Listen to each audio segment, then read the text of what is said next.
Siapa di antara kalian yang sudah DO?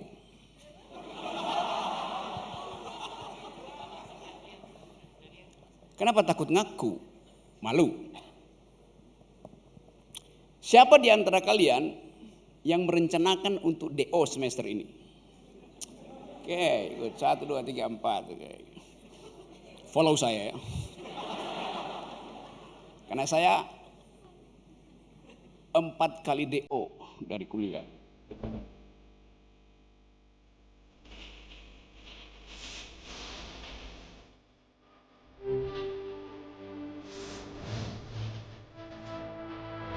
Saya merasa saya sudah bisa berpikir. Itu intinya berpikir. Ketika Anda memutuskan Anda sudah bisa berpikir, berhenti mengkonsumsi pikiran orang lain. Anda mulai memproduksi pikiran sendiri. Hanya itu modal untuk hidup.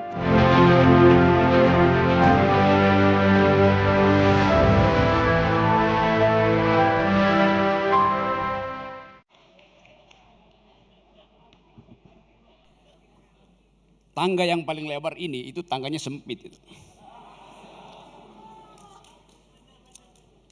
Oke teman-teman. Ini anak sekolahan sama anak kerjaan tuh. Siapa di antara kalian yang sudah DO?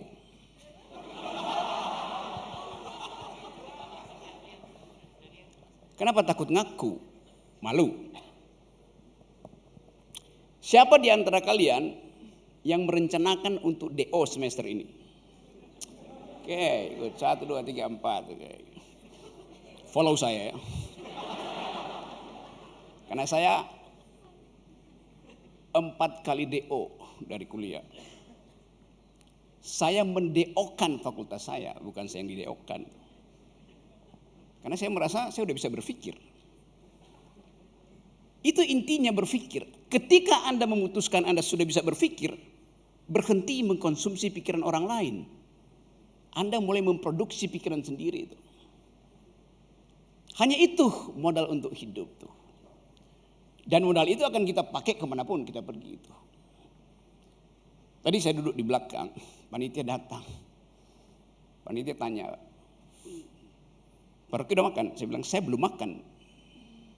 Lalu kata panitia, "Mari kita turun ke lantai dulu, kita makan dulu." Dia pakai asumsi kalau saya bilang saya belum makan, saya lapar.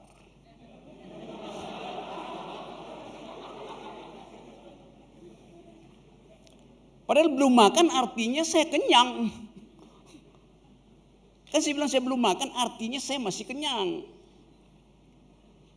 Jadi Anda lihat kalimat itu bisa menipu kita kalau kita tidak dudukkan di dalam konteks itu. Tema pada saya hari ini adalah, saya juga lupa tuh, pikiran yang sempit itu. Soalnya orang bertanya apa itu pikiran, ngapain nanya apa itu pikiran? Begitu Anda bertanya, Anda sudah memproses otak Anda untuk menemukan definisi itu. Bagaimana cara berpikir yang tidak sempit? Ngapain? Jadi berpikir hanya disebut berpikir kalau tidak ada yang menghalangi pikiranmu. Kondisi antropologis manusia adalah berpikir. Jadi yang mau kita bicarakan bukan apa itu pikiran dan bagaimana cara berpikir, melainkan apa yang akan membatalkan pikiran. Itu intinya. Dapat poin itu ya. Sekarang coba kita ulas, apa yang membuat Anda takut berpikir sehingga menghentikan sesuatu yang dibenamkan oleh alam semesta, dimahkotai oleh Tuhan supaya Anda menjadi manusia. Kan hanya itu ciri Anda disebut makhluk, artinya Anda berpikir. Yang membatalkan pikiran pertama adalah doktrin. Di mana isi doktrin itu? Di dalam NKRI harga mati, itu doktrin. Anda nggak bisa berpikir di luar NKRI akhirnya. Padahal kita anak muda sekarang berpikir pada dataran planet, bukan lagi bangsa, bukan lagi KPU. Kita mau berpikir artinya perluas pikiran itu. Kita berupaya untuk menilai diri kita sebagai manusia yang sedang digoda oleh kekuasaan atau sedang dihalangi oleh kekuasaan. Saya bikinkan definisi. Berpikir hanya disebut berpikir kalau ada yang menentang pikiranmu. Itu namanya Anda sedang berpikir. Kalau Anda tulis skripsi, nggak ada yang kritik skripsimu, itu artinya Anda sedang menulis doa. Kalau Anda berdoa nggak akan ada yang ganggu Anda tuh. Tapi kalau Anda berpikir, Anda mesti diganggu. Demikian juga kalau ada dosen yang lagi mengajar, Anda harus ganggu dia. Bukan dengan mengganggu-ganggu, menggeleng aja tuh. Dosen gue tolol, bego, goblok. Bego, tolol, goblok, panjangan. Ada satu kata yang lebih efektif. Yes.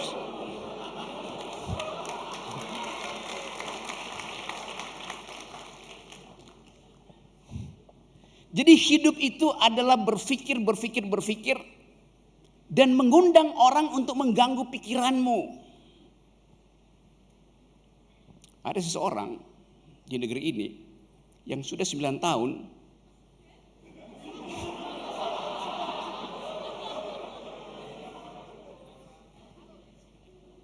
pikirannya hilang di bawah kolong meja, sehingga dicari oleh seseorang yang juga ingin 9 tahun ke depan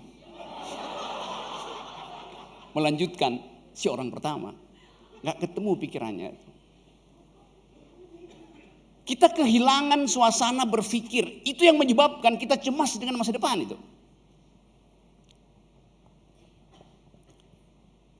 Hanya ada dua momen ketika saya tidak memerlukan pikiran. Berpikir artinya mengevaluasi, berpikir artinya membuat jarak. Supaya ada dialektika, supaya ada percakapan, supaya ada duel argumen. Tapi dalam dua momentum, saya tidak memerlukan pikiran. Yaitu ketika saya lagi naik gunung.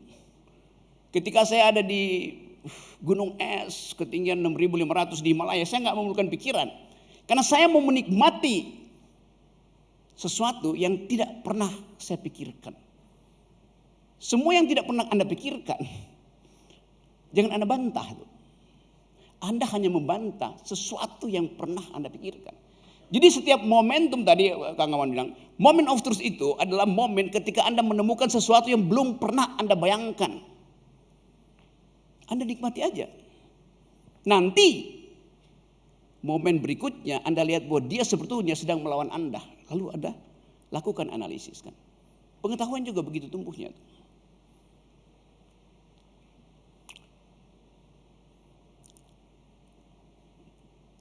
Kalau Anda naik gunung, di gunung es misalnya minus 20, kecepatan angin 90, Anda tidak perlu berpikir, Anda nikmati aja. Sebab Anda tidak mungkin untuk mengevaluasi keadaan di dalam situasi yang betul-betul eksistensial.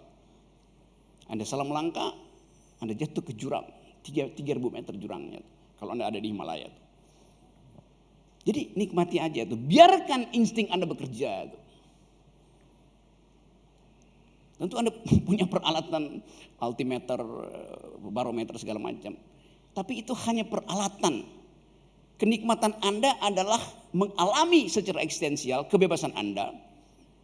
Dan Anda hitung kalaupun Anda tewas karena suhu dingin,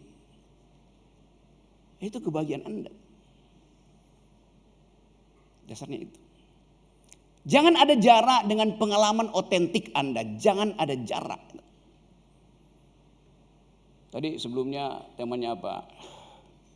Cinta dan perbudakan.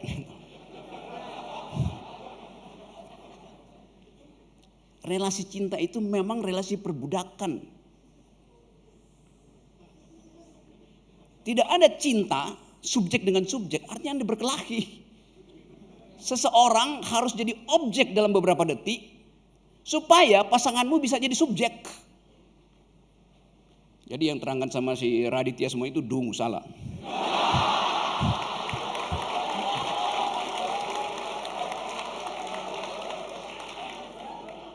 Sama seperti ketika Anda berciuman.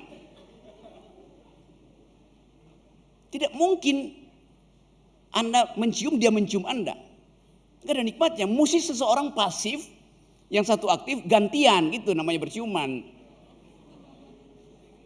Masa berebut congor.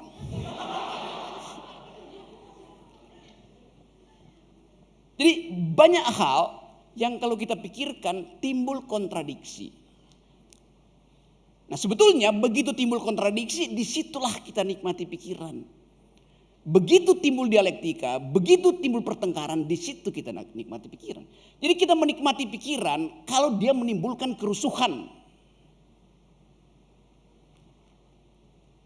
Tapi nanti disebut itu tidak Pancasilais. Ya memang nggak perlu, Pancasila nggak menimbulkan pikiran. Sekali lagi teman-teman, sorry. Apa yang membatalkan pikiran? Saya sebut tadi doktrin. Feodalisme itu adalah doktrin. Hierarki itu adalah doktrin. Satu putaran itu adalah doktrin. Karena dia membatalkan kemungkinan tuh. Cara unik bangsa ini mengatur konsep. Dan konsep itu diatur oleh hukum. Sehingga orang hanya melihat pikiran itu sesuai dengan perintah hukum. Padahal hukum itu adalah kesepakatan setelah kita bertengkar. Kita belum bertengkar, tiba-tiba ada hukum. Gimana caranya? Saya balik pada problem tadi. Yang membatalkan pikiran adalah doktrin. Termasuk doktrin-doktrin keagamaan. Dia membatalkan pikiran. Karena hanya ada satu fungsi, yaitu kejar kebenaran. Padahal pikiran dirancang untuk membatalkan kebenaran.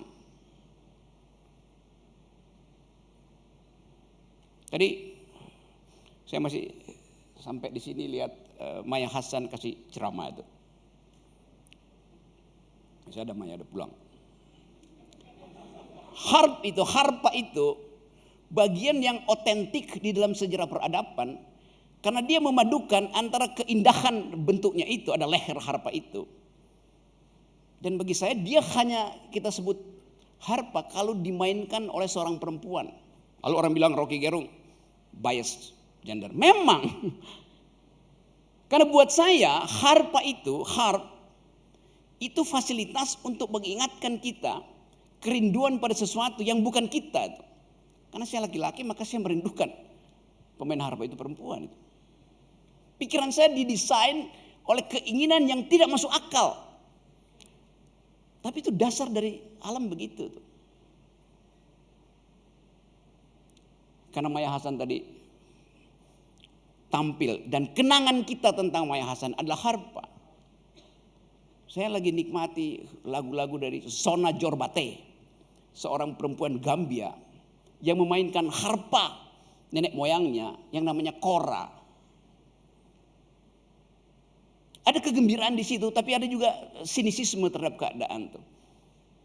Sona Jorbate memanfaatkan pengetahuan dia untuk menerbitkan keindahan lewat harpa, lewat melodinya, untuk mengumpulkan beasiswa bagi anak-anak Gambia. Sama seperti yang dilakukan oleh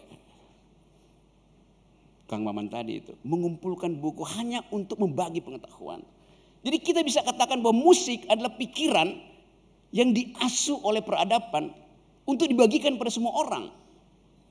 Musik itu melatih kecerdasan kita tuh.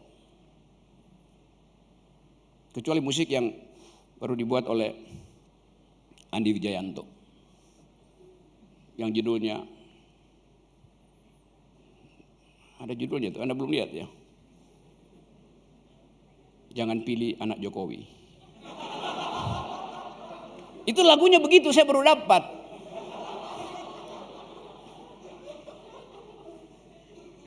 Salam 3 jari, jangan pilih anak Jokowi. Ada pasti Anda udah dapat di TikTok itu. Saya mau terangkan bahwa lagu itu, musik itu datang dari kecerdasan dan kecerdikan. Pada musik ada partitur, isinya kecerdasan. Pada musik ada satir, isinya kecerdikan. Kecerdikan dari Andi Wijayanto. Saya sebutnya namanya supaya Anda nggak usah kaget nanti. Kan ini forum untuk mengevaluasi pikiran kita. Kan itu saya bebas-bebas saja ngoceh di sini kan. Forumnya namanya apa nih? Muda berdaya, tua cawe-cawe.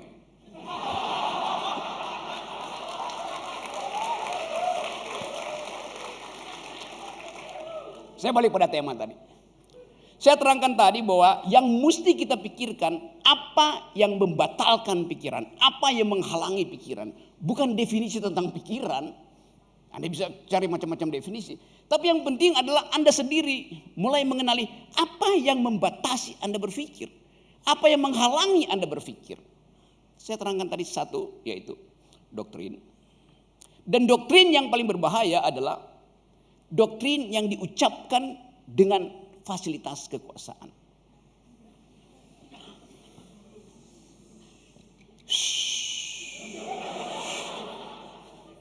Kayak bunyi kereta cepat, wush, wush.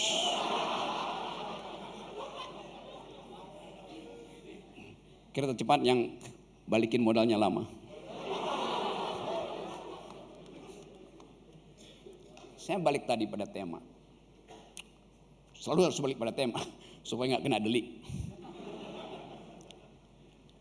Yang membatalkan pikiran adalah doktrin, dan doktrin yang paling berbahaya doktrin yang diselundupkan melalui kekuasaan. Kalau Anda pernah belajar tentang antropologi, sosiologi, filosofi, itu apa aja pengetahuan. Kita di sini ada dalam keragaman, ada banyak ada. Kalau saya pakai kalimat itu masih bisa nanggap enggak? Ada banyak ada. Ada banyak ada. Bandingkan kalimat saya, ada banyak ada, dengan kalimat yang juga saya ucapkan sekarang. Hanya ada satu ada. Apa bedanya tadi? Kalimat ada banyak ada dan kalimat hanya ada satu ada. Yang tadi yang pertama itu kalimat sosiologis. Yang kedua kalimat teologis. Bisa bedain sekarang? Hanya ada satu ada. Karena keyakinan Anda pada keesaan Tuhan misalnya. Hanya ada satu ada. Anda yakini itu. Kelompok ini bilang hanya ada satu ada. Itu bilang hanya ada satu ada. Ada satu ada. Itu keyakinan teologis. Tidak perlu dibantah. Karena itu keyakinan.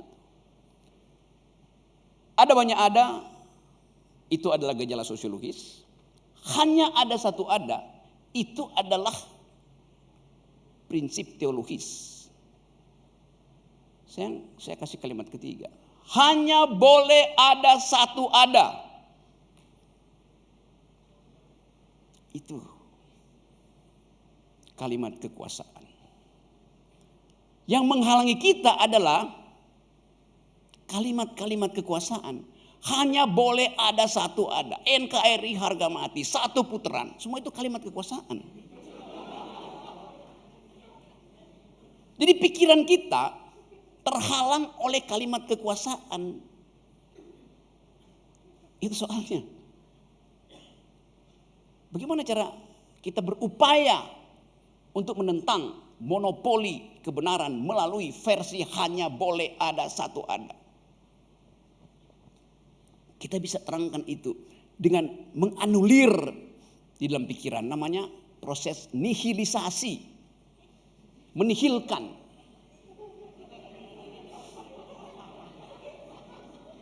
Ada dua gerak nihilisasi itu. Menihilkan artinya meniadakan yang ada. Yang kedua, mengadakan yang tiada. Sama aja. Tinggal Anda pilih. Anda mau mengadakan nomor 1, nomor 2 atau nomor 3. Atau Anda mau meniadakan nomor 3, nomor 2, nomor 1. Saya bicara angka ya. Bukan coblosan. Jadi di kepala kita bisa tiadakan itu dengan nihilisasi itu. Di dalam agama ada proses nihilisasi itu. Mengosongkan batin. Caranya macam-macam nihilisasi itu. Anda bisa berupaya kesurupan. Anda boleh pilih jadi kesurupan. Atau Anda berdoa sekusuk-kusuknya. Atau Anda ngegelek. Sama. Peristiwa berdoa. Peristiwa kesurupan. Dan peristiwa mengganja itu sama-sama dihasilkan oleh hormon oksitosin. Sama aja. Orang yang lagi berdoa, orang yang lagi ngisep ganja, orang yang kesurupan, Anda uji secara kimia. Yang mayoritas di darahnya adalah hormon oksitosin, hormon dopamin. Sama. Jadi kita bisa lihat bagaimana reaksi tubuh terhadap keadaan batin kita itu. Tapi saya nggak anjurin Anda berdoa sambil ngisep ganja. Saya naik gunung Himalaya, ada Bante di sini. Di ketinggian di Nepal itu dari ketinggian 3.500 ke kira-kira 4.500. Jadi 1 kilo itu sebelum dapat gunung esnya. Itu ada bukit namanya Ganjala justru. Itu bukit ganja semua tuh. Anda tinggal pilih yang udah kering, yang masih sedikit mentah itu. Karena itu bagian dari ritual sebuah agama di situ. Tapi kita nggak tahu apakah ritual itu dimaksudkan untuk memperhalus batin ketika berdoa dengan fasilitas ganja, atau memang kenikmatan itu menggantikan fungsi doa. Hanya orang itu yang mengerti. Tapi kita hormati itu sebagai tradisi. Walaupun waktu saya ikut ngeganja di situ, saya rasa dia kurang dibandingin ganja Aceh. Benar nih, tanya sama Pak Bante tuh tinggal di Aceh. Dulu waktu saya mahasiswa gampang. Kalau lagi camping itu kita bisa tahu itu ganja, itu rokok itu dari kejauhan. Karena ganja itu warna apinya tuh merah muda tuh. Kalau rokok merah biasa tuh. Sebelum uapnya tiba, oh itu anak lagi ganja tuh. Sekarang kan mulai dilegalkan kan, karena itu bagian dari ciptaan alam semesta kan. Ngapain dimusuhin tuh? Efeknya, kalau Anda dalam keadaan otaknya buruk, Anda mengkonsumsi ganja, Anda jadi kriminal. Tapi kalau Anda bahagia karena Anda muda berdaya,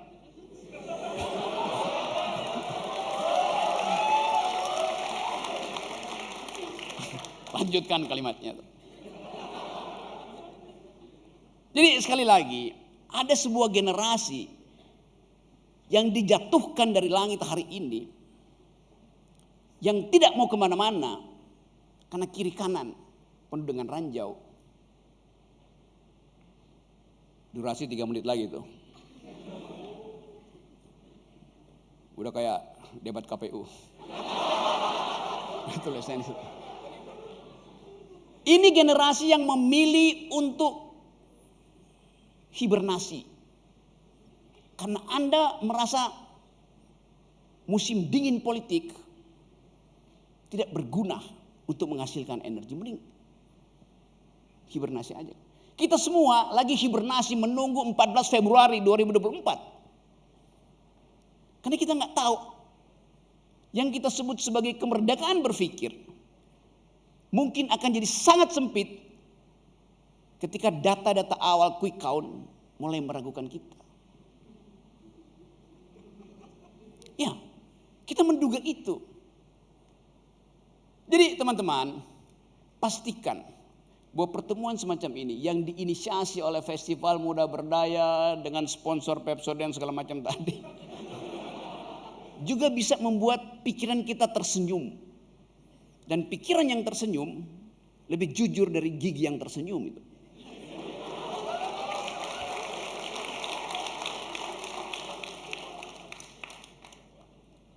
Oke, teman-teman, saatnya kita memutuskan bahwa kita didesain oleh alam semesta untuk melebarkan pikiran tuh. Mereka yang mempersempit pikiran adalah musuh peradaban. Bagi kita di sini, kita adalah generasi yang hendak menumbuhkan bahwa Indonesia bisa ditemukan kembali sebagai Indonesia yang berpikir. Terima kasih. Saya Rocky Gerung, mari menjadi anak muda yang berdaya sejak muda. Terima kasih.